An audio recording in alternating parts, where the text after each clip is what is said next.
dedication day, inaugural day of Israel. Solomon gathers the people for prayer, and he prays and he intercedes for the future, and come prophetic words about if the nation ever falls away from God. This whole thing, it's the dedication. Could there be a day in American history that actually matches up with that? And the answer is yes. The very first day of America as a nation, as a fully constituted nation, wasn't 1776. It was 1789 when, for the first time, America as we know it, it had a president with Congress, all that came into existence on the day that Washington was inaugurated. Same thing happens. The nation comes to the Capitol. It's called a day of prayer. Washington speaks. He speaks about God. He speaks about the future. And actually, there is a hidden prophetic warning that is in that first day, for a day like appointed for a day like this. Washington gives a warning. I have no questions from God. And he says, here's the warning. In that very first day of America, it says this: we ought to be no less persuaded that the propitious smiles of heaven can never be expected on a nation that disregards the eternal rules of order and right which heaven itself has ordained. In other words, if America ever turns away from God, its blessings of protection, of prosperity will be removed. Protection. And here we have 9/11, that first blessing being removed. We are watching as America turns away from God. If it doesn't turn back, we are watching all the blessings are going to be removed. And that is the warning that he said that day. But that wasn't the only thing. Then Washington leads the entire first government of America on foot to a place to pray and basically to commit America's future to God, to consecrate. It's consecrating America to God. That was the very first act of the American government together, was to pray.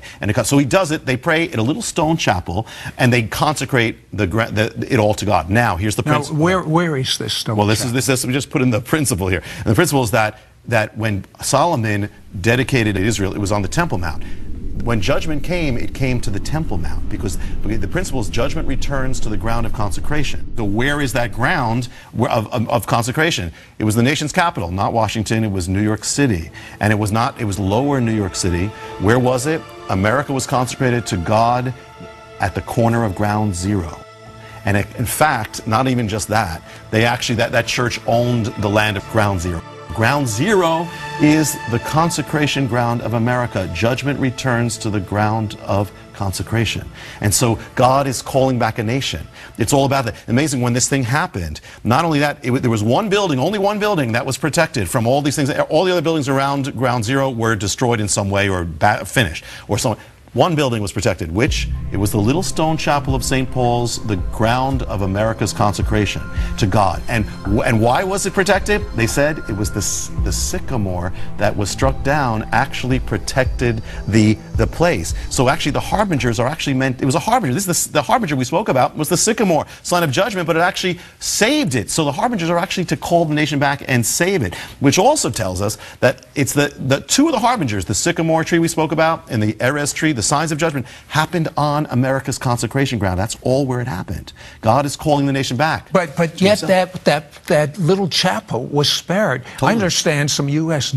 newspapers called it a miracle. Absolutely. It was probably the only thing they called a miracle at that time. Not thinking, not putting it together, this is the ground of America. This is where Washington prayed for the future. What happens if America turns away from God? So it's drawing the nation all the way back. We looked at Ground Zero. We didn't realize that. You have two places on that day. You've got Ground Zero. You have the place where America was consecrated to God, and then you have the place where Washington gave the warning and America began as a nation, Federal Hall. On the day of 9/11, a shockwave goes out from Ground Zero. It goes out and strikes Federal Hall, the foundation.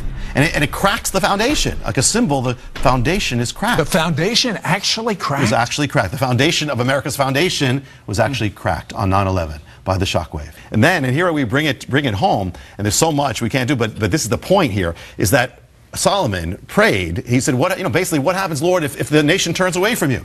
God answers him. He hears a prophetic answer, and he answers him from that day, and he says that, well, if it turns away, it'll be destroyed. But, and here's the but, and this is the word for America. And now, he said this to Solomon: if my people who are called by my name will humble themselves and pray and seek my face and turn from their evil ways, then I will hear from heaven, I will forgive their sins, and I will heal their land. That, Sid, is the word for America. And it's a word for not only the nation, it's a word for his people, those who are called by his name. Because God is calling his people to live, to come back, to break away, repent of complacency, repent of apathy, repent of the secret sins, and turn back to God. Now is the time. This is the time of judgment. Now is the time, because it says judgment begins with the house of God. David Wilkerson was a prophet. You are a prophet that's going on really deep revelation of what David Wilkerson saw. What do you think's going to happen to America? If America does not turn back to God, there will be judgment. America will lose its place. Will lose its place as the head of nations. Will lose its economic blessings. Will lose its even its security. If any nation that turns away from God, it says, unless the Lord builds the house, they labor in vain. Unless the Lord watches the city, the watchmen watch in vain. So we are at a critical time. A critical time. Now, one other note: there can be judgment and revival at the same time. Because sometimes it comes through that. But the point is, God is calling the nation to return to him. If it doesn't return, as Washington said, then it will lose the smiles of heaven. It will lose the blessings that made America great. That has always been the case. I was reminded